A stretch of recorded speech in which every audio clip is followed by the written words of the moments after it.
네, 여러분들 이제 알고 계시다시피 연말정산은 크게 세 가지의 흐름이 있다라고 배우고 있죠. 첫 번째가 우리 소득공제라는 걸 봤고요. 그 다음에 거기서 더 한 번 줄이고 싶다라고 하는 경우에는 세액공제의 과정을 거쳐서 마지막으로 정산의 그러한 단계로 가는 것이 바로 연말정산의 흐름이라고 배웠고요. 이번 시간에는 이 세액공제에 대해서 조금 더 자세히 보도록 하겠습니다. 자, 첫 번째로 우리 근로자는 누구라면 다 적용받을 수 있는 근로소득세 공제가 있습니다.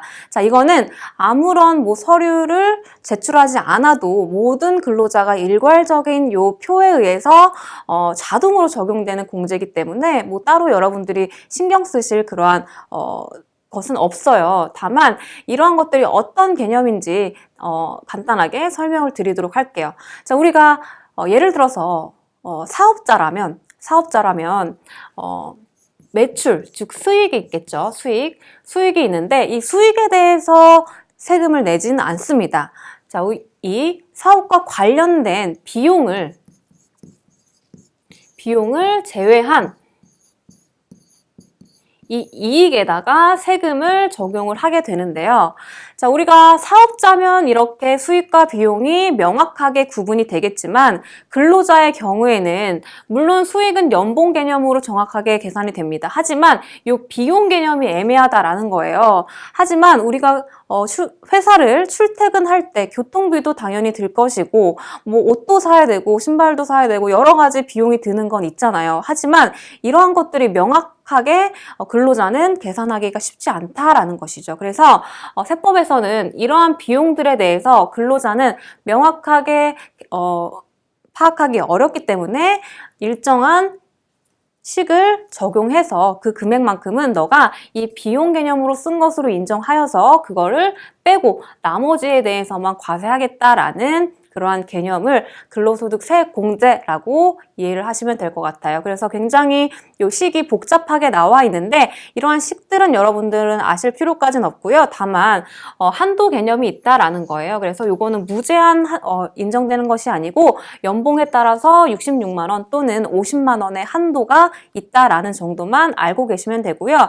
이런 것들은 여러분들 연말정산에 자동으로 계산이 되기 때문에 따로 신경 쓰실 부분은 없다라고 보시면 되겠습니다.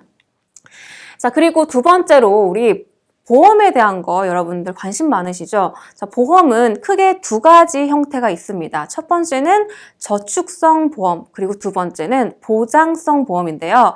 연말정산 세액공제를 혜택을 받을 수 있는 보험은 보장성 보험입니다. 즉 저축성은 해당이 안 되겠고요. 자, 이러한 보험에 대해서는 자, 12%의 공제율을 적용해서 세액공제를 해주고 있다라는 것이고 장애인 전용 보험인 경우에는 15%를 적용한다라고 보시면 되겠고 이거를 무제한 다 적용하는 것이 아니고 1년 기준으로 보험료 낸 금액이 100만 원 자, 100만 원을 초과하면 100만 원까지만 인정해주겠다라는 것이 이 보험료 공제입니다. 자, 그리고 요번에 개정된 사항이 있습니다. 자, 주택 임차보증금에 대해서 여러분들 반환 보증보험이 있는데요. 이런 것들을 하시는 분들도 있다라고 하면 이번에 개정이 됐으니까 이러한 임차보증금 반환 보증보험도 이 보장성 보험으로 인정해주겠다라는 거예요. 그래서 여기에 대해서 보험료를 내면 마찬가지로 한도 100만 원 적용해서 12%를 세액공제 해주겠다라는 것이 이번 개정 사항이니까 해당되시는 분들은 반드시 체크를 해주시면 되겠습니다. 자, 그러면 사례를 보면서 한번 이 세액공제에 대해서 이해를 해보도록 할게요. 자, 문제가 보험료 세액공제는 얼마인가 라고 나와 있어요. 자, 그리고 첫 번째 보시면 고용보험료라고 되어 있고 그 밑에 건강보험료라고 되어 있죠. 그래서 요거는 200만 원 그리고 100만 원씩 1년 동안 납부를 했다라고 했을 때 자, 고용과 건강보험은 우리가 보험료 세액공제로 인정이 될까요? 자, 인정되지 않습니다. 자, 이거는 우리가 흔히 4대 보험이다 라고 말을 하죠. 그래서 우리가 원천징수를 매월 당하는 것처럼 이러한 4대 보험도 우리 매월 월급에서 빠져나가고 있다라는 거예요. 그렇게 빠져나간 이러한 4대 보험 같은 경우에는 세액공제가 아니고 우리 그 전 단계인 소득공제 있죠.